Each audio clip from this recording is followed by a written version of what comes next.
моето семейство, моят дар от Бога. Господи, благодаря Ти за най-голямото богатство в живота ми, моето семейство.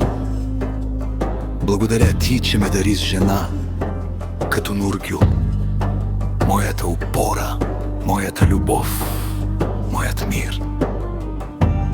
Тя е светлината в дома ни, сърцето, което ни събира, и благословията, която всеки ден усещам. Благодаря Ти, Нургюл, че ми подари най-прекрасния дар – нашите деца. Бюлент и Левент, моите синове, моят смисъл, моята гордост. В очите им виждам надежда, в усмивките им бъдеще, а в сърцата им чистота и доброта.